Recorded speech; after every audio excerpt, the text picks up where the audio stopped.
G'day, welcome to the MacPack Podcast.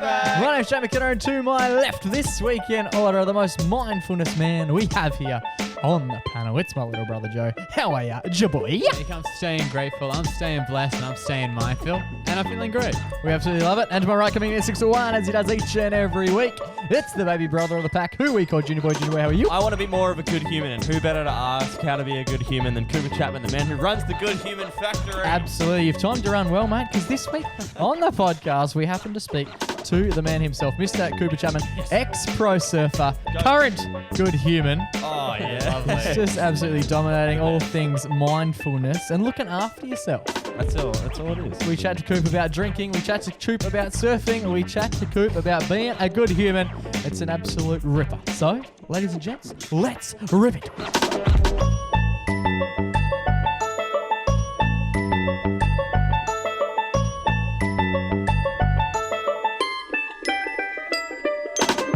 Boys, Bingo. How are we all? Are we all well? You know I'm what? ready to rip into it. I'm ready. Yeah, we're dead. Bravo, Jake. Jake's caught in a rip. He's ripping into it.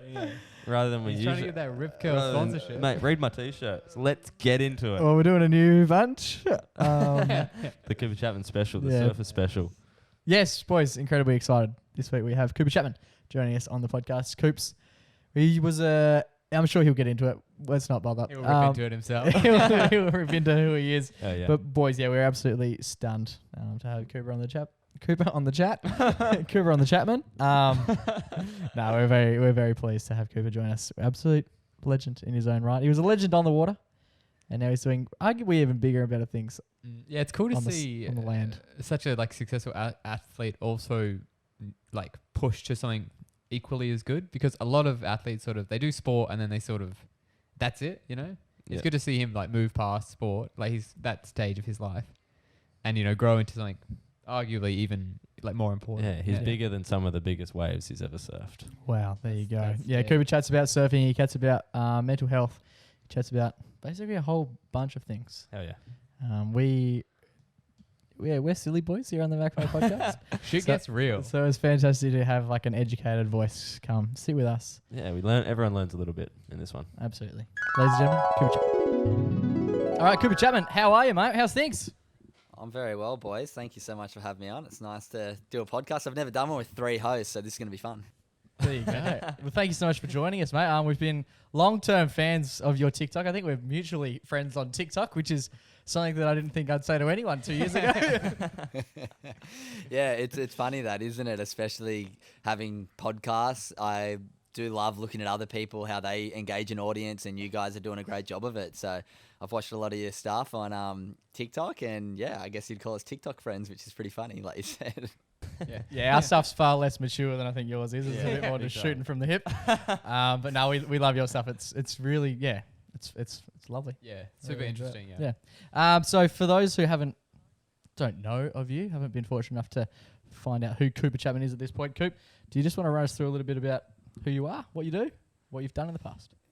Yeah, so I guess my name's Cooper Chapman. I grew up on Sydney's northern beaches in a place called North Narrabeen, which is a beautiful part of the world, which I'm very fortunate. Grew up with great family life. I've got 3 awesome sisters, 1 older, 2 younger. My parents are still together, still live in the same family home that my older sister and me all grew up in. So very strong roots to where I grew up, which is beautiful. It's actually where I'm sitting right now in my dad's office. I'm down visiting from the Gold Coast, which is where I live now. But my story in a real elevator pitch, I was a professional surfer for a long time. Through my high school years, I began surfing quite high level, got to represent the country at multiple World Junior surfing titles, which was really special. And then I traveled through my early 20s up until pretty much last year.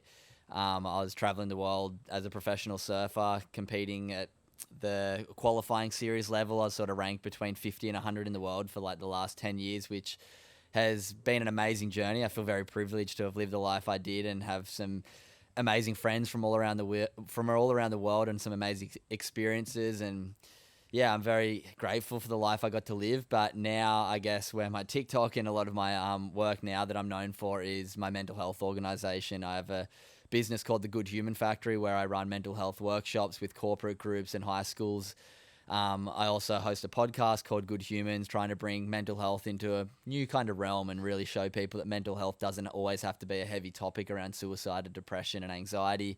It can also be some positive things like gratitude, mindfulness, kindness, and some stuff I'm sure we'll probably talk about as this episode goes on. But yeah, now I'm really transitioning out of my surfing into a whole new world that's very different for me, which is public speaking, podcast hosting, merchandise. And yeah, I'm actually very, very pleased with the direction my life's going now. I'm very grateful that I got to have an amazing career, but also off the back of it, found myself something that really gives me a lot of purpose. Unreal. Yeah. There you go. I think we're going to touch on almost all those topics at some point in this little chat. But we'll start with the early days. How did you get into surfing? Do you remember the first time you picked up a board? Yeah, I mean, I can't tell you the exact first moment, but surfing was part of my life for a long time. My dad's an avid surfer. He still surfs every day. Now he actually surfs more than me, that I'm transitioning out of surfing professionally. He's said to me he's had one day off this year, and he's in his 60s. So I've always watched my dad surf. Yeah, super cool. So from a young age, I was always down the beach watching him surf with the family. And then I started doing like nippers. I don't know, do you guys have nippers over in WA? Like surf club where you go down? Surf academy, hey? Oh, okay. Yeah. So it's like, so I was doing nippers from 5-6 years old, doing the flags and the beach sprint and the little wade through the water. And then I think from about 8, I picked up a surfboard, got pushed into a few waves, and just took a loving to it from quite a young age. And then within a year or two, I began competing in we call them Grom comps. So you'd have under 12s, 14s and 16s events. From about the age of 10 or 11, I started competing in that and had quite a bit of success and a bit of talent from early on, and got sponsored by Rip Curl when I was 11 years old. And had a pretty cool junior career throughout my high school and the end of year 6 even. I think I was like traveling doing surf comps. So throughout my high school years, I was traveling the country, and then the late part of my high school years, the world with surfing, which has been, phenomenal way to live. Unreal. So I remember the first time I tried to surf was like 2 years ago. Didn't have a wetsuit, so me and Jake were raw dogging it on our chests. We finished the day and both of our nipples were bleeding, and we didn't get to even stand up on the board at one point. Do you have any tips and tricks to stop the nipples bleeding and or stand up on a wave?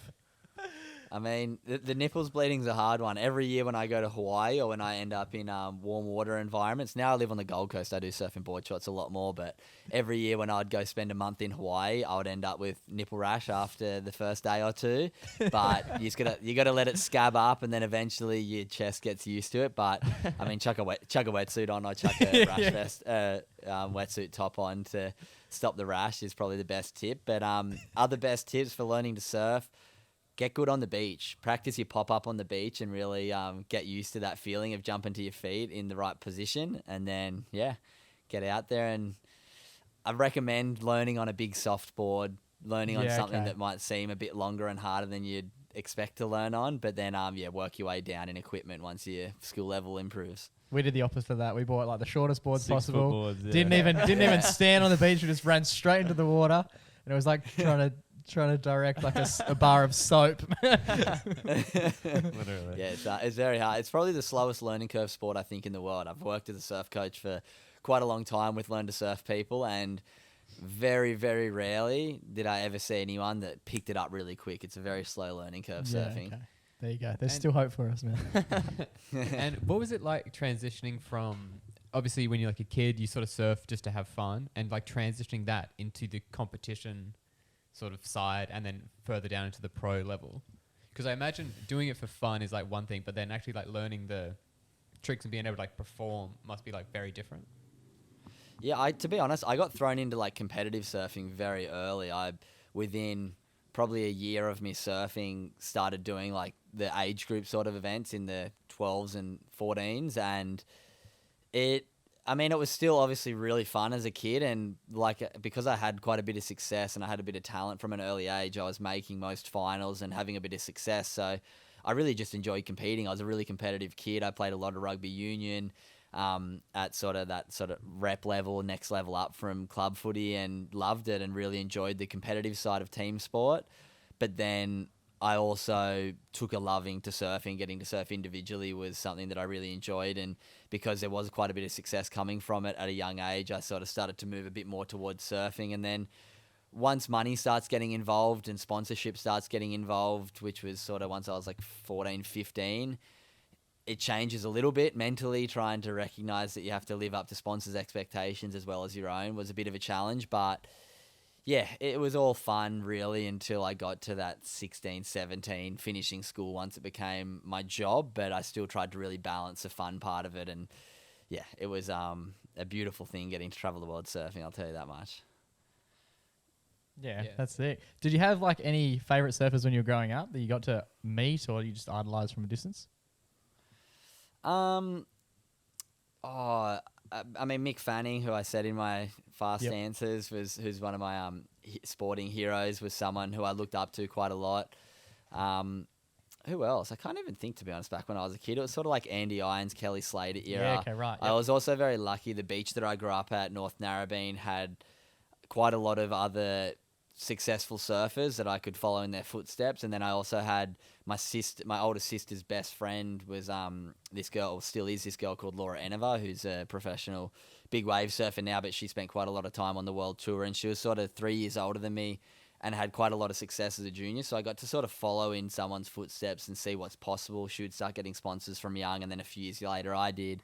She won a world junior title at our local beach when I think she was 19 and I was about 16. So I kind of always had these sort of people just a few years ahead of me that I could look up to, which was really special. There was also other guys that were a few years older that had quite a lot of success at my local beach, which, yeah, were the sort of people I really looked up to because it sort of gave me an achievable goal rather than this sort of stretch goal. Yeah, sick.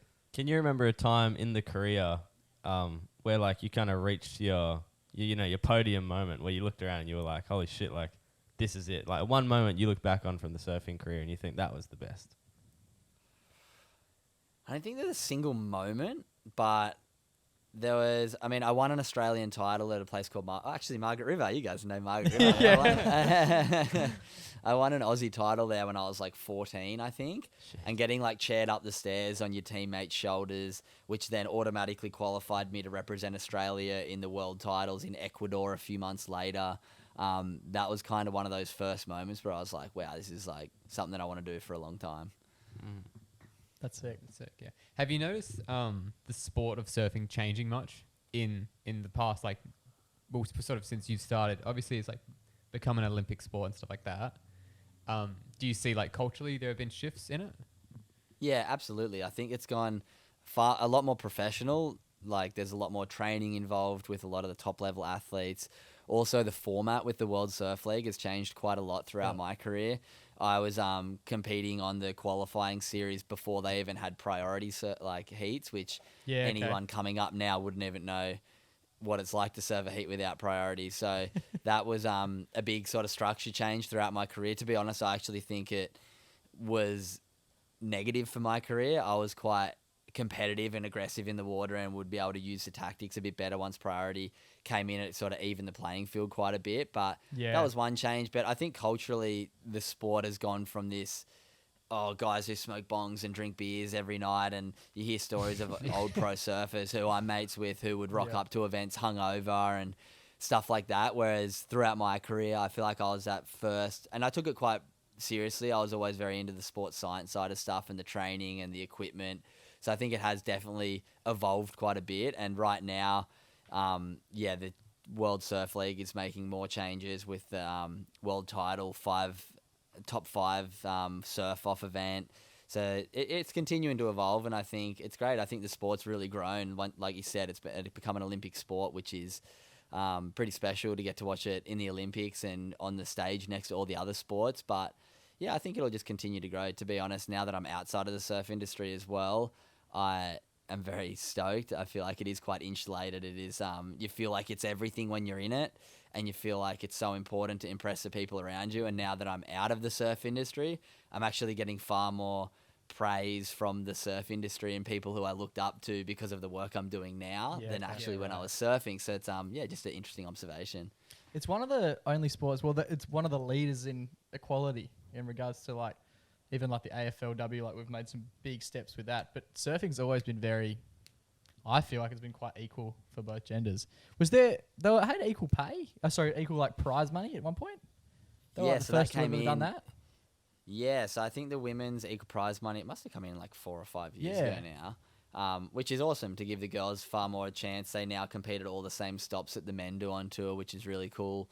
And yeah, the women's surfing has come a long way. I think that's had far bigger improvements over the last 5 to 10 years. Some of the young women are just absolutely insane now. So it's been cool to watch the growth of that. But yeah, I think men's surfing is in good hands as well. There's some really good young guys coming up right now. I feel like that era of sort of Mick Fanning, Kelly Slater, Joel Parkinson Yep. is gone, and now it's sort of this young Brazilian era with Felipe and Gabriel Medina, Italo Ferreira. But then it Yeah. feels like now there's this next little push of people like Griffin Colapinto, Kanoe Igarashi, Jack Robbo, Ethan Ewing. There's I think it's really exciting where the sport's going the next couple of years. Yeah, sick. Do any of your sisters surf? Yeah, my youngest sister is a good little surfer. She's sponsored by Roxy. All my sisters can surf, but my youngest one was the one who really took a liking to it and competed a bit. She won like an Australian schoolgirls title. She has been sponsored by Roxy. She's still sponsored. I'm not sponsored anymore for surfing. So but she's actually a primary school teacher now. She didn't really enjoy competing. She didn't like the whole travel aspect of stuff. She just wanted to live a chilled home lifestyle and get a primary school degree. So she's now a primary school teacher. She's 21 and loving that, but she still surfs a bit and she loves snowboarding now as well. But yeah, she's still sponsored by Roxy and does a bunch of photo shoots and stuff with them. And yeah, it's pretty cool to have a little sister who surfed. I always wanted a brother, and once I got my third sister, it's funny, we tell this story that I'd had 2 sisters and I was like, sure, we're going to get a third sister. And my mum and dad tell this story of, we got the call, like the other siblings back at home with a family friend when Sophia, my younger sister, was born. And there's a story that goes, once I heard it was a girl, I was like, I wanted a brother, I'm going to throw in the deep end of the pool. I would have been about 5 at the time. But yeah, I'm absolutely stoked. She's awesome. I got my little tomboy surfer, the last sister. So yeah, it's been awesome. That's sick. It'd be remiss of me not to mention my girlfriend absolutely loves your sister Chloe. Like the amount of Instagram posts I get sent of your sister before I even realized that you were related was through the roof. Have you got a pretty close relationship with your sisters?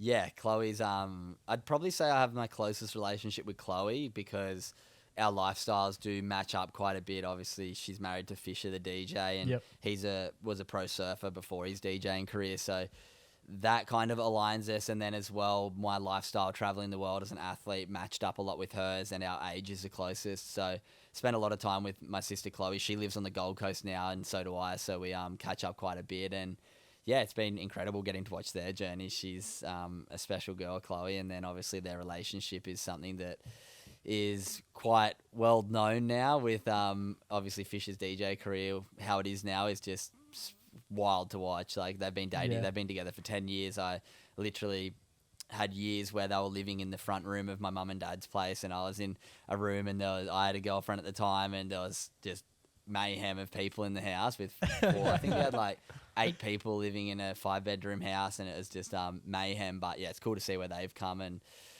very proud of my sister actually, how open she's been with her story about infertility. And also Elodie was a friend actually before we started recording. Someone walked past the front door. Elodie's who she does a podcast with, Darling Shine, is I'm really proud of her that she's sharing a story and helping so many, obviously like your partner as well. Yeah, fantastic. Cool. Explain the whole Good Human Factory setup. Run us through how you got involved with that, like the mental health space. Let's dig into the podcast side of things. Let's jump in. Okay, the post-surf career. Yeah, so, I mean, throughout my surf, I'll rewind a little bit. I'd had some family history with mental illness. I lost an uncle when I was pretty young to suicide, so I was aware that suicide and mental illness is something. And then I watched my dad struggle a little bit with his mental health, with a bit of alcohol addiction, also a bit of depression, anxiety here and there, sort of seeing psychologists. And I was always very aware that mental health might be something that becomes an issue in my life based on sort of family history. And then once I hit my early 20s and my surf career was pretty up and down, I had quite a successful junior career, and I used to base a lot of my self-worth and a lot of my personal value and identity was based around Cooper Chapman, the pro surfer. And that was fine when I was having success because I was sort of hitting these peaks of well-being, like this roller coaster of well-being that we're all on pretty often. But then I went to the international tour. I went from sort of the big fish, small pond in the Australian junior tour to the kind of small fish, big pond on the international tour. And my mental health started to kind of struggle a bit. And I went and had a bit of a chat to my sports psychologist and told him how I was feeling. And he said, mate, it's so common to feel like that. So many athletes especially, but also your average person who has a career bases their life and their identity on their career. If they lose their job, if they don't get the promotion they were looking for, if they don't win that event, their mental health struggles. And he said, don't worry, it's very common, but I'm going to challenge you and give you a new way to think. And I said, what do you mean? And he said, I want you to start basing your self-worth and your identity on how well you can live to your values. And that set me on this weird journey to try and discover what my values were throughout my 20s. I really started to anchor myself in what are my values, and read a lot of self-development books, worked quite closely with my sports psych, and feel like I began to understand myself a bit better throughout my 20s. And then I had a few difficult times. I'd lost my major sponsor and went from having $50,000 from a brand to travel and compete to no money to travel and compete. So I had to work full-time as a tradie, doing 50 hours a week on the tools as a labourer to be able to afford to go away to my events once a month and spend 6 months overseas based on my tradie life, which came with a lot of negative self-talk and a few struggles. But I really tried to lean on those values throughout that time. And then the Good Human Factory came about. I'd run a few surf camps to make some money with some local kids. And it was a weekend surf camp. We did surfing, skating, nutrition, a whole range of things. And one of the things we did was a bit of a meditation visualization technique. And after the camp, I took feedback, and a lot of the parents said the thing that the kids really got a lot out of was the visualization. And I was like, oh, that's pretty cool. Fast forward about 2 months, and my younger sister, Sophia, who we've spoken about in this a few times, she was in her last year of high school. And this is about 3 years ago now, and she came home, or 4 years maybe, and she came home and said she'd lost a friend to suicide. And I was like, fuck, that like sucks. You never want to hear of kids in school taking their own life. And as we kind of all do, we all think we have a conversation with our family maybe a little bit about it, maybe chuck up an Instagram story or a tile to kind of token and just throw a bit of a platitude that you care, which we all do care, but then that kind of gets left at that. And then 2 weeks later, she came home and we were sitting around the dinner table as a family, and she said another friend had taken his life. And that was kind of the catalyst for me to go, you know what, I've lived this amazing life. I've traveled the world as a surfer. I'm so privileged. What have I done to give back to my local community? And I really wanted to do something about it. So my dad said to me, like, remember all the parents said the kids loved talking to you about meditation. Maybe you can go to a school and talk to kids about meditation and the skills that you've learned through your 20s, because he knew that I've been pretty forward thinking with my mental health. And that was kind of the birth of the Good Human Factory idea. And then I went and spoke to my old school teacher at the school I went to, Narrabeen Sports High, and he was a good mate of mine, and he was kind of like a careers advisor, but then he went into sport and rec, and that's how I knew him. And we had a beer, and I just said, I want to come and chat to the kids, mate. I've like seen the suicide rates going up in our local area. And he's like, dude, it's a great idea. And then being the entrepreneur, school teacher, careers advisor he is, he said, mate, there's actually like a pretty good business opportunity in creating a speaking, well, not a business, but he's like, there's good money in public speaking, especially at schools because there's budget. And he's like, here, I'll give you a couple tries, come and work on it with the kids. And looking back, I was absolutely terrible. I had no idea what I was doing, but I just cared. I really wanted to share some of the valuable lessons I'd learned on my journey with the kids. And so that was back in 2019. Still at that time, I was juggling, working 50 hours as a tradie, traveling full-time as a pro surfer. As you can probably tell by my time restraints, I didn't actually put that much time or effort into it in 2019. And then when COVID hit in 2020, that's when the business and my I'd say the business really started in mid 2020 when COVID hit. Yeah, right. Sick. Cool. Do you have any like groups that you've spoken to that have stand out, or like a group you spoke to where you feel like you're really connected? I've done a couple pretty special ones. I did something last year I've kind of got a link with Apple to do some stuff just because I helped them with like a surf app on the watch and did a little thing with them. And they hit me up and said, we've got a big conference for Telstra at the Gold Coast Convention Centre. There's going to be about 1,000 people there. We have been given a 45-minute slot to talk about whatever we want. We normally like Google, Samsung, and Apple all had a slot to talk to all the Telstra staff at this conference, and they said we want to collab with you and talk about Apple tech, but then well-being and how it ties into your life. And I was like, hell yeah. So I got to speak at a That's sick. conference for Telstra with like 1,000 people, but it was me and the head of Apple Health and Fitness doing like a 45-minute interview keynote. So that was pretty cool. But then, I mean, there's so many. Last year I spoke to over 10,000 students, like 50 workshops at different schools. So it was it's hard to pick a certain one. It kind of all blurs into one, but like that Apple one was really cool. I did another one for like 500 McDonald's junior staff, which was really cool in like a big special ballroom.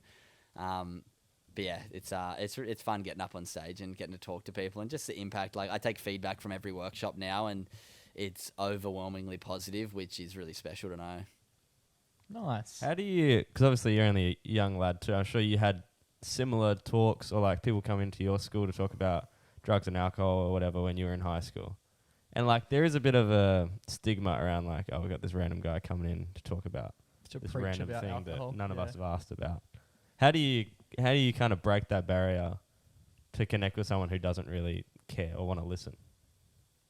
It is obviously hard as soon as someone goes, oh, mental health guy coming in to speak. It makes it a bit harder to connect, but I'm very lucky, obviously, being a young professional athlete. It kind of breaks the ice a little bit. It makes me a bit more interesting maybe than someone coming in from Lifeline to share just a generic mental health workshop. Mm-hmm. So that kind of gets me a little bit to break the ice. I also have a really cool group of ambassadors who help me kind of spread the message from young Australian athletes, people like Ryan Williams, Willie, most people would know him as, Harry Bink, who's a freestyle motocross rider for Nitro Circus, Corey Tunison, who's current world champ wakeboarder, Harley Clifford, 8-time world champ wakeboarder, and people like Sam Fricker, you guys probably would have seen on TikTok. Yeah. And I've got all these incredible athletes. I think there's about 12, 15 of them now that top level athletes from all around the country in all different sports. So I show a video of them that kind of gets the youth and students going like, oh, this is a bit different to a normal mental health talk. And then, I just tell stories, Fisher comes out and drops some tunes and you're ripping. Fisher's a little bit on the side. He won't even come on my podcast. So really? He's a hard one to lock down. But, I mean, it is obviously quite difficult sometimes to engage a group of students talking about mental health. But like I said, I don't come in and talk about depression, anxiety and make it boring. I talk about some stories. We do some breathing techniques that are a bit of fun. We do some mindfulness techniques. We fill out gratitude cards. We just try and challenge the normal narrative of mental health and make it a bit more fun. And kind of one of my taglines is just trying to make mental health cool. It's something we all have and that we should all be trying to take care of. And the more accessible and the more we can, stigma's the most annoying word I hear about mental health, I think. But the more that we can just, really open people's mind and expand that it doesn't always just have to be this talk about depression and anxiety. It can be a positive talk as well is really how I try and engage with people. 100%. Yeah, I think that's really good because obviously nowadays it can be hard for like young boys and men to sort of find good, positive male role models that actually talk about things that are more beneficial for everyone. One thing with your talk, so do you find any, obviously do you do like a bit of Q&A and stuff, do you find common topics that come up as an issue, particularly for young men struggling with mental health? To be honest, I kind of steer a little bit away from the whole Q&A and there's a lot of great other organizations out there that do come in and really open up a discussion. But because I'm not a psychologist and I never say I am, I'm just someone who has a story that maybe people might be inspired by. Yeah. I do open up for questions at the end, but a lot of them usually come about my surfing and about sort of other angles and the really deep mental health stuff because I'm not a qualified mental health practitioner. I'm not that person, but I'm definitely someone who can share some stories that might inspire people to make some positive changes. So I try and just sort of talk about my story, my journey, and then I do open up for questions at the end. But I mean, when I do my corporate workshops, I do get quite a few questions about people's kids, about screen time and about stuff like that, like positive role models. And it's hard to navigate because getting questions on the spot can be quite difficult, but I just try and push people to really take responsibility for themselves. That's one of the first topics that I speak about in my workshop is responsibility and ownership, and the importance of recognizing if you want positive things to change in your life, you're the one who has to go out there and do it.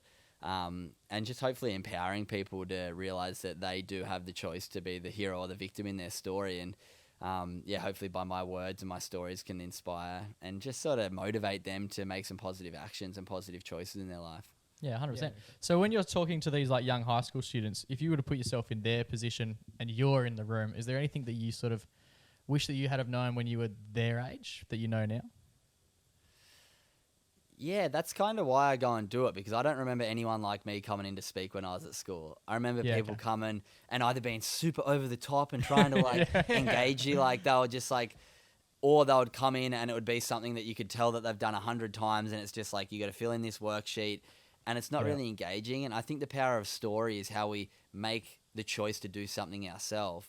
So I just try and make it a bit more inviting for people and share stories that are relatable and share stories about my sisters, share stories about my family life, and being someone who is still, I'm only 28. I try and shave before I do my kids one, so I look a bit younger. And I think people can relate a bit more because they know I'm still doing very similar stuff to them. I was only at school, 10 years ago now, far out, it seems like.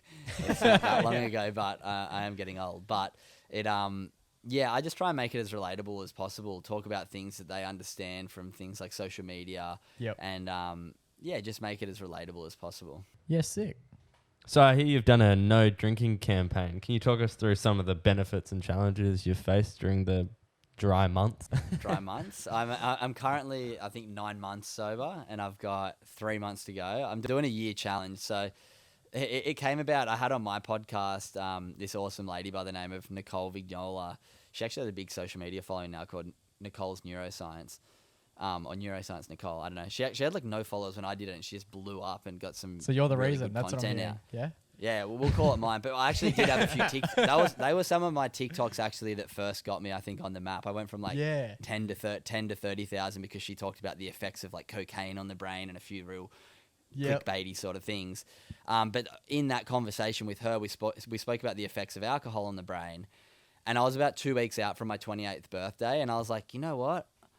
I've legally drunk alcohol from 18 to 28. That's 10 years of putting my body, my liver, my brain, my overall health through alcohol.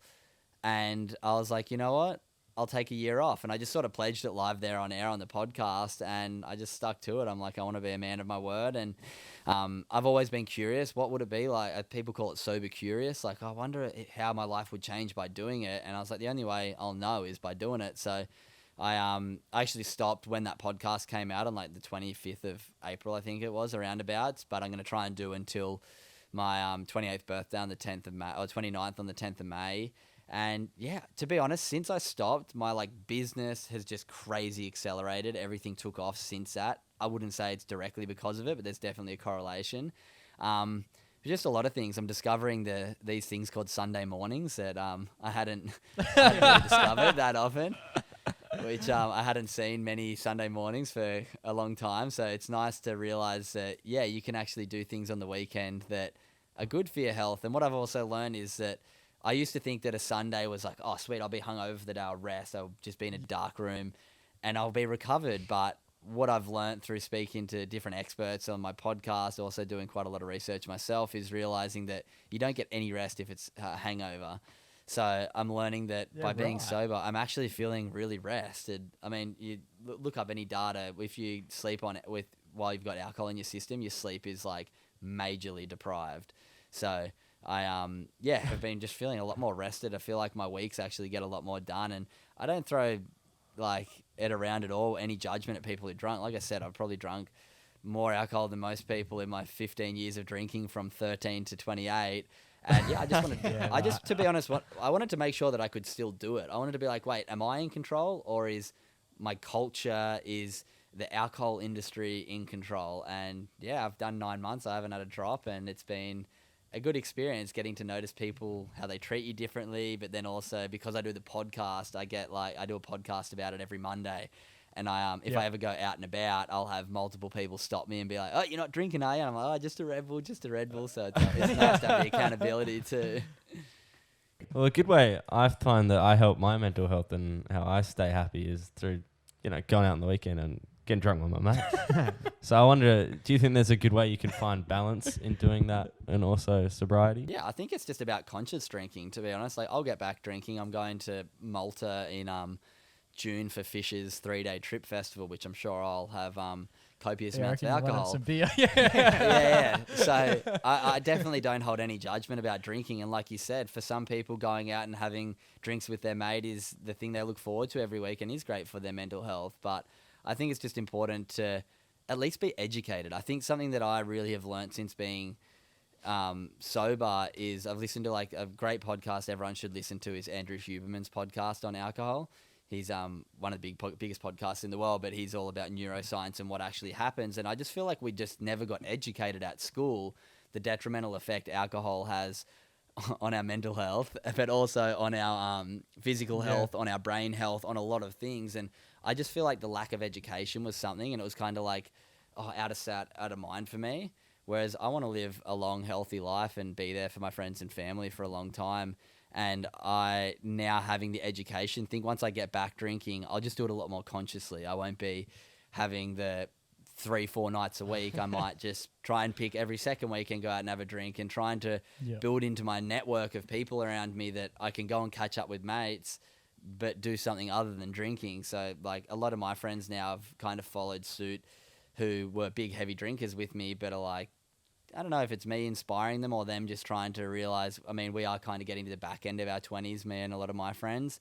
And I think, they're just realizing, wait, we can go out to dinner and have soft drink, or go out to dinner and drink water and still have great conversations, be just as present with each other, but then get up and go work out or go surf or enjoy our Sundays and weekends together and still get that mental health benefit of catching up with our friends. But it does, it takes someone to start. And I'm very proud that it was kind of me and my friendship group. And I've had other friends that have gone sober for a bit, but there's been a lot of people around me that have pulled back quite a bit, which is cool. And did you notice like anything super early on? Like obviously, whether they're positive or negative things within like the first couple of weeks, like you can sort of be seen as being like a bit of a social outcast if you are out not drinking and your mates are out drinking. Was there anything like positively or negatively that you found like super early on? Yeah, I think just one of the interesting things I noticed, I'd go out, I still was going out quite a bit at the start because I have quite a few friends who are DJs, so I'd go and support them and be in like VIP areas with free drinks, and people would offer you drinks and I'd be like, oh, I don't drink. And then it would be like, oh, come on, mate, like have a drink. And then I'd be like, oh, no, I'm trying to take a year off. I'm like, I own a mental health organization. I'm trying to just challenge myself and see if I can do it. And then most people go, oh, I wish I could do it. Which was interesting, just how many people wish they could do it. And it's like, well, are you really in control of your life, or is the alcohol industry and the partying industry? And that just made me question. And like I said, values are something I'd really try and lean into. What are my personal values? And if kindness and mindfulness and all these things are high on and responsibility are high on my values list, I was going out and not responsibly drinking very often. I was probably saying things that weren't as kind as I could be saying because I'd be a bit more judgmental and a bit more free-flowing when I'm drinking. And then when I'm out drunk, I'm also not being very conscious and mindful and present. So I wasn't living up to my values by going out and drinking a lot. And like I said, I'm not writing off drinking. I'll go back out. I'm a part owner of an alcohol company. But I think just consciously drinking. But I think just drinking with a mindset of like, okay, I can go out a couple times a month, but don't just wait for a beer to come home just for the sake of it. Now that I understand the brain health and what's going on, there's a lot of great studies now that show if you drink, and I'm sure all three of you will laugh at this, if you drink seven or more standard drinks a week, you're classified a chronic drinker. Wow. So That's all huge. of us are chronic drinkers. Yeah. Which is okay, but I think it's just important to get educated. No judgment, but just go and learn a little bit more about the effects of alcohol on you. And if it doesn't make you stop, all the power to you. But if you're doing it just because ignorance is bliss, I challenge you. Just go and listen to this Andrew Huberman podcast. I'll send it to you boys so you can put it in your show notes for others to go listen to, and just learn a bit more about it. But another thing that's really interesting as well is I'd see myself in other people when I was out. once again, without judgment, because I'd done it for a long time, but I'd be like, fuck, that's me, the guy that's like Yeah, stumbling, right. like, how you going, mate? Like, how are you? And I'm like, oh, not that as was good a me. look. yeah. So I'd like kind of go like, and as well, like I realized that I kind of put myself into a bit of a corner starting a business called the Good Human Factory. So once I'm out in public now, because everything's starting to grow and the podcast is starting to grow, Yeah. it makes me a bit more conscious about my public image. So yeah, I think once I get back drinking, it'll be a little bit different look to the 27 and under Cooper drinking. Yeah, so you just touched on the podcast again there. Who is the best guest you've had on the podcast so far? Ooh, best guest. Far out. That's a hard one. Hugh Van Cuylenberg was really good. Yeah. I don't know if you guys know him from Yep. the Resilience Project. He's very aligned, obviously, with the work that I do, so it fascinated me having that chat. Nicole Vignola, the neuroscientist I had, I think she's episode 44. That was really interesting. I just find it interesting speaking to people way smarter than me about their stories. And learning from them. Who else? My sister, Chloe Fisher, her episode was really good. Also, her best friend, Elodie Yeah, Taylor Pullen. loved that one, mate. Shout out. Taylor loved that one. Yeah. And then Elodie Pullen, who's my sister's best friend, her episode's just phenomenal. It's been my most listened to by almost double just because her story is just crazy. She lost a partner who was a pro snowboarder in a freak spearfishing accident. They retrieved his This is sperm. Chompy, yeah? Yeah, Chumpy. Yeah, so I was Yep. just with Minnie, her daughter, all morning actually, which is really, it's unbelievable. So Chumpy passed away and they retrieved the sperm from his corpse because you only have 48 hours to do it. And then she, a year later, did IVF with the sperm from his corpse, and now she has this miracle baby, little Minnie. You got to go listen to the Yeah. podcast, but you got to read her book. It's a story that everyone should read. So yeah, that episode's phenomenal too. And then I've done a couple recently that have just been sick. Like, I had a guy that'll come out probably before this comes out. That'll be my next episode that launches while we're recording. This guy, Clint Kimmins, who was a pro surfer, world junior champ at 19, all the sponsors in the world, went to a party when he was 21 with his mates, and these guys rocked up and started giving a bit of trouble at the party and was pinching one of his mates' younger sister on the bum, and then they got in a scuffle on the dance floor. They kicked him out, and then these guys came back with mates and tried to like get a big fight going after. And my friend Clint got kicked in the head and was on the ground getting bashed, and he saw something in the corner of his eye and grabbed it and just tried to defend himself. And it was a broken bottle and cut this guy's neck. And he didn't die, but he had bad neck wounds and was in hospital. Right. 2 years later, he didn't think anything of it. The guy didn't want to lay charges. He was like a drug dealer. And then 2 years later, the cops came and arrested him for grievous bodily harm while he was Wow. still traveling the world as a pro surfer. And there was a little cut on his back, the guy's back. All the neck injuries got classified self-defense, but there was a little nick on his back that they couldn't explain. And they said it can't be self-defense on the back, so he got sentenced to 2 years in prison and served 6 months in jail. And like, fuck, it'll come out. I think it'll be one of my, I don't know if it'll be my most listened to, but I think it was one of my most incredible conversations. Getting to put a podcast out that's under the name Good Humans of someone who's been to prison is a bit of a paradox, but I think Yeah, people will get a wow. lot out of it to maybe drop judgment on hearing someone's been in prison. They might ask questions. I wonder what happened first, because he explains the whole story, how he got fucked over by the system in certain ways. So yeah, Clint Kimmins, it'll probably come out very similar when this episode comes out. So go check that one out. Yeah, fantastic. Well, if anyone's looking for an episode of Cooper Chapman's podcast, well, there's a bundle to look out for. Yeah, there you go. There's all my bloody there's all my few recommendations. Yes. But there's a lot of great Sick, episodes. Check perfect. them all out. Yeah, well, obviously we connected through TikTok. You know, we followed each other on TikTok first. But how do you think social media is affecting, you know, younger generations?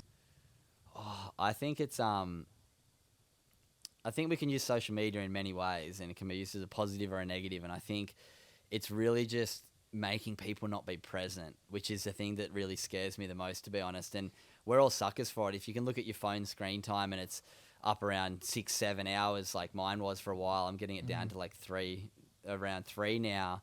But I started to question myself and go, wait, if I'm using my phone for 6 or 7 hours a day and I'm awake for 15 hours a day, I'm spending half of my life in my phone, Yeah. not in my life. And then put on top of computer's time as well, I'm spending more of my life in my computer and in my screens than my real life.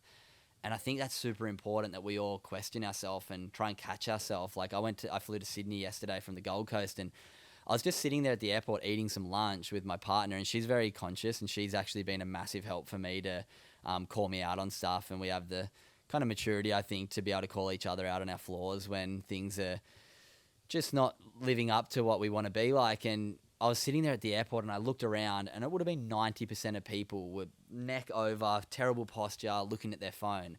And I'm not in any way saying I'm perfect, but I'm trying to be conscious of that. And I think it's really important that young people do start trying to be conscious. How much time am I being present when I'm with people? Am I checking my phone when I'm sitting down at dinner? Like, we shouldn't be doing that.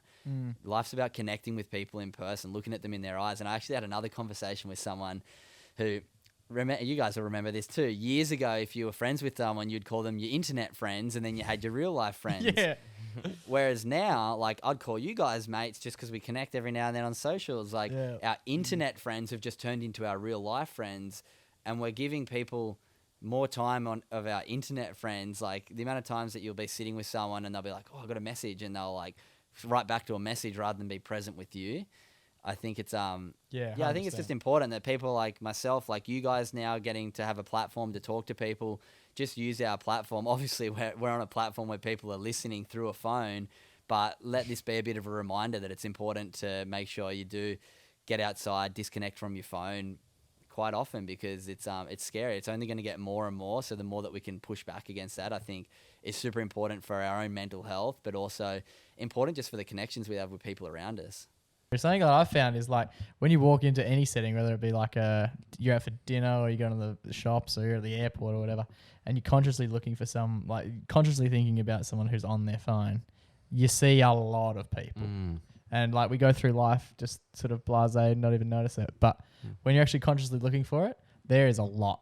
Mm-hmm. And one thing I noticed was like when I was younger, I used to talk to my friends on like MSN and Skype, and you'd talk to them and then you'd be like, all right, be right back. Yeah. I've got to go. Where nowadays you don't really get that. You just sort of expect it to always be available. Yeah, there's no like active anymore. You're just like always contactable. You're always reachable. Yeah, exactly. It's like you don't really have that barrier separating. It's just people just expect you to be on all the time. Yeah. That's so important. Like trying to turn your notifications off, like especially for social media. It's like we should choose times to go and do these things. And like I said, once again, I'm a sucker for this. I'll get up and walk from the couch to the toilet and go on Instagram on the walk, like, and catch myself. I'm like, fuck, what is that? Like, I can't even remember the last time I took a dump without my phone. It gives me anxiety thinking about it. So it's like, I think it just comes back to awareness.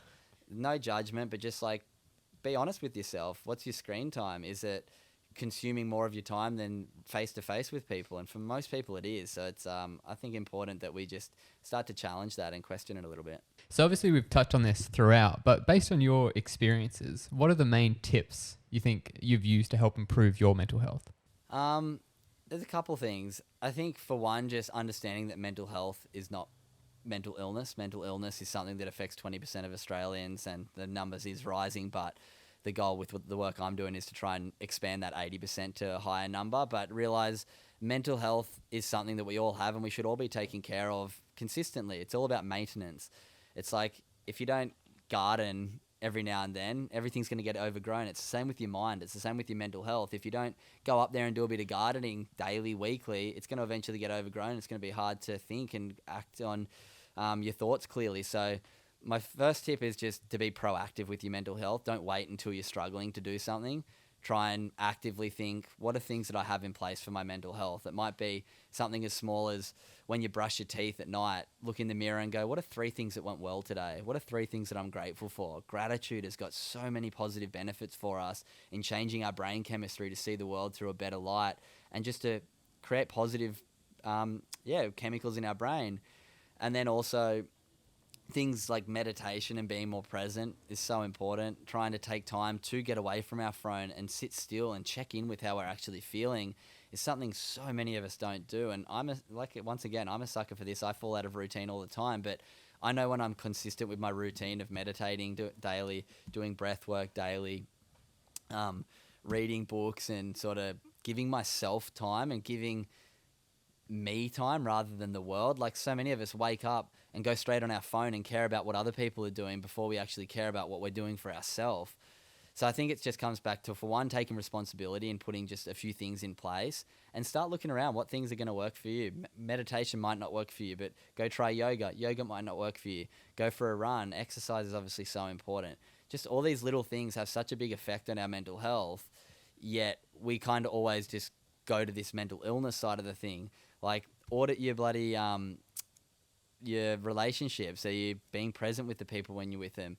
Audit your finances. Are you being responsible with your finances? Like, that's a massive one that people get stuck in a rut because their finances are bad, which makes their mental health bad. Or what's your nutrition like? There's so many elements in our life that have an effect on our mental health that a lot of people have out of balance, and then they go, oh no, I'm depressed, I need to take these. And then you go to a psychologist or a GP and they go, oh yeah, it does sound like you've got depression, here, take this, it'll make you feel better. It's like, Yeah. of course, if you're not eating right, if you're not sleeping well, if you're not exercising, if your finances are out of whack, if your relationships are terrible, you can't speak to your friends, then of course your mental health's going to be bad. So it comes back to taking responsibility and realizing, you know what, I have to do some things on a daily and weekly basis if I want my mental health to be on that positive end of the spectrum. Yeah, I think that's the key, like to be proactive rather than reactive to what's going on. Yeah.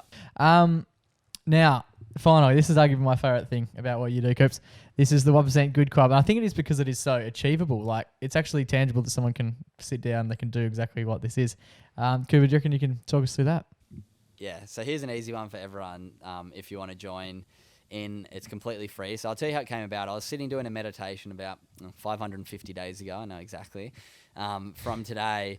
And I was sitting there going like, it kind of exactly what we just talked about, being proactive rather than reactive. I was like, surely me, the mental health guy doing this business, can give 1% of my day to my mental health. Just 1%. Hopefully you guys, all three of you, can agree. We should be able to give 1% to our mental health. It's the biggest killer of people in Australia aged 14 to 44. We get told we've got to go for a run so we don't get heart disease and overweight, but mental health is killing more people. So 1% of our day to our mental health. That was the concept. I was doing this and I was like, all right, I stopped midway through a 10-minute meditation and went, fuck, how long's 1% of a 24-hour day? It turns out it's just over 14 minutes. So I was like, 14 minutes. What can I do in 14 minutes for my mental health? And I was like, I know meditation's super important to me and how beneficial it is, with a lot of great data and science to prove it. I know the benefits of gratitude and the data and science to prove it, that every day, 3 things you're grateful for will change your brain chemistry to start thinking things. So I was like, bang, 10 minutes of meditation, 4 minutes of gratitude every day. How do I break that down? And then I also was like, it's very hard to maintain a new habit. Creating a new habit is very difficult, but you're 900% more likely to stay with a new habit if you have an accountability group. And I did this thing earlier in the year that was all about accountability, and I actually stuck with a few habits. So I was like, maybe I can create some Instagram accountability groups for our mental health. So I was like, all right, I'm going to call it the 1% Good Club, 1% of your day for your mental health. So every single morning I send a guided 10-minute meditation, just a YouTube link. And then every single night I've posted on my story for the last 550 days, 3 things that went well during my day. And then I send it to everyone in the group chat, and they write the 3 things they're grateful for. So it started 550 days ago. It's completely free to join. Anyone, if you're listening right now and you're like, you know what, I want to give 1% of my day and join a community of people who are doing the same thing, all you got to do is send at The Good Human Factory a direct message on Instagram saying, I want to join the club. You'll get added into a group. It's completely free. There's over 1,000 members now, which is super cool. In the 550 days, I think there's been over 200,000 gratitudes written in, which is just bloody, it makes me super proud to know that there's 1,000 people that every single day are sitting down and giving 1% of their day to their mental health. And that's something I'm super passionate about, just encouraging people to do it for themselves. It's not about me. It's about how I can best facilitate and help people on their own mental health journey. So yeah, there's I think there's 9 group chats now. There's about 100, 120 in each group chat. And every morning I send a meditation. Every night I write the gratitudes. And then it's really cool seeing the community of people, because people have been in a group with these people for 400 days now. They don't know them. They're strangers from all around the world, but they're seeing their gratitudes every day. So they start to get to know your story. And then if you're having a bad day, people write, oh, a bit of a hard one today. I lost a family member, this. And then you'll get all these strangers from around the world going like, oh, I'm so sorry. If you need to chat, I'm here for you. And then I've got messages from people that people have become good friends because of the 1% Club and met up, and like, That's so cool. It's a really cool like community of people that, it's definitely not slowing down. And looking forward to seeing where I can take it and just hopefully, grow it to thousands of people who can, just give that 1% of their day to their mental health. Yeah, fantastic, man. Love it. Well, I think it's safe to say that you got 3 new members of the 1% Good Club sitting right here, mate. We'll be sending you a DM straight after this. Mate, thank you so much for joining us here on the MacPack Podcast, Coops. I guess if people are interested in listening to some of your stuff, and why wouldn't they? It's been an absolute belter. Yeah. Where can they go? Where can people find your stuff? Thank you guys, by the way. It's been a very interesting chat for me. I haven't got to answer questions quite like the ones you have, so well done for asking some unique questions. I do jump on quite a lot of podcasts and share my story pretty often, so it's nice to chat to 3 young guys, I guess pretty similar age to me, who are not only doing really good entertainment quality content, but also hopefully today a bit of educational content with the stuff that I share. So well done to you guys. But yeah, if you want to find me, my Instagram is just at Cooper Chapman. Very simple. The Good Human Factory is just at The Good Human Factory. Podcast is Good Humans with Cooper Chapman. I do 3 episodes a week. On a Monday, I talk about my sober journey. They're just little 5-minute episodes updating the things that I've experienced. A Wednesday, I do a little episode called the 1% Podcast. Same theme as the 1% Club, 14-minute podcast, trying to share some of the gratitudes from the people in the group. If you're a bit tentative about the group, go listen to the 1% Podcast. You'll hear some of the gratitudes and probably get inspired to join. I also on that episode speak about just a topic or something I'm curious about or some sort of resource or information that I've learned that I think is important to share. And then on Fridays, I do my guest episodes. Good Humans with Cooper Chapman on all good podcast platforms. The goodhumanfactory.com is the website if you want to learn more about the workshops that I run, the merchandise that I do, and a whole bunch of stuff. But yeah, pretty easy to find if you search my name just online. It's pretty easy nowadays to find everyone, but I'm sure you'll leave it all in the show notes as well. So yeah, thanks heaps 100%. For having me, boys. All right, well, thanks so much for joining us, Coop. Before we do let you go, we award every member who comes, every guest who comes on the MacPack, a special VI pack MacPack cap with a special embroidery on the side. It's a bit like a test cricket hat. Like everyone gets allocated a number, and you're coming in at number 22, mate. No way. We'll put that in the mail, mate, and we'll get that one out to you. Thank you guys, bloody legends. I'll get you guys a bit of merch sent over as well, because I'm sure it'll look good in some Good Human merch, you boys. So thank you. I appreciate That's it. it. Love it. Thank you. Yeah, absolutely. That sounds sick. Well, mate, if you're ever in Perth, let's turn this internet friendship into a real life friendship. We'll tee up a game of golf, or we'll go have a couple of beers. Yeah, I'm keen. I'm going to try and get over to WA this year and run like a week or 2 of school workshops with the Perth community and get down to the Margaret River community as well. They've been asking me to come down because they've had a few suicides in the surf community. So I'm definitely going to try and get over to WA a bit this year. And yeah, we'll catch up. Can't wait. Yeah, absolutely. Yeah, we'll have to tee it up. Well, Coops, thanks so much for joining us here on the MacPack Podcast, mate. It's been an absolute pleasure. Cheers, boys. What an absolute superstar. What a man. He's so, I just love him. It was a good chat, yeah, like very, I'm in very love with him. insightful. Wait, what did you say, mister? No. I listened to it on the record. Good. No, he's an absolute ledge. Yeah, he is. Very it's good to have like a mature voice, you know, on the show. You're not wrong. Yeah. No, he's a superstar.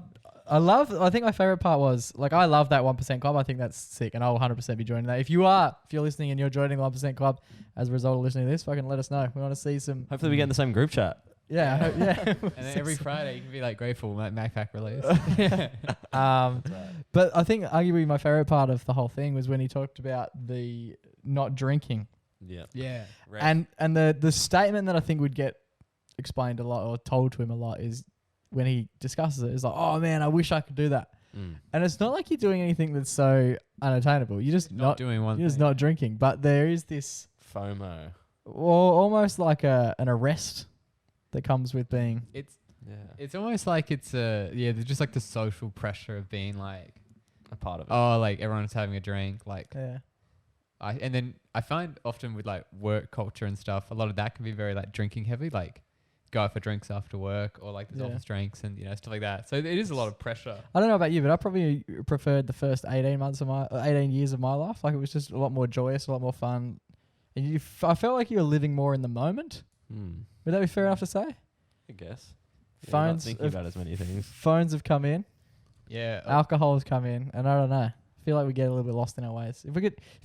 If tomorrow I could go, all right, you're gonna be 6. Oh, fucking oath. Yeah, you take it any day of the week. Yeah. And I don't know if they're. And then I'd invest in Bitcoin. There you go. And we're back. Boys, it's been an absolute pleasure to sit next to the two of you. Oh, we've got a little bit in the works. Obviously, what a start to the year. We've had, what is this the 3rd episode of the year? Second episode of the year. Yep. We've had Coops join us. Absolutely stunned. Boys, we're hoping to have some big names join us throughout 2023. We're just getting started. That's right. We've started on a very, very good note. Next week, we may have someone else joining us. We may be with someone else. Let's just leave the mystery out there. 2023, the year of no promises and no letdowns. Let's do it, baby. Boys, it's been an absolute pleasure. Again, thank you so much to Cooper Chapman. You can find all his stuff in the show notes. You can find him at... Don't look at me like I'm not going to do it. I'm not going to do it. Cooper said do it, I'll do it. Boys, it's been an absolute pleasure. Till we do this time next week. Stay safe, stay blessed, and always remember Go give to... your mama a hug. It's ciao for now, but not forever.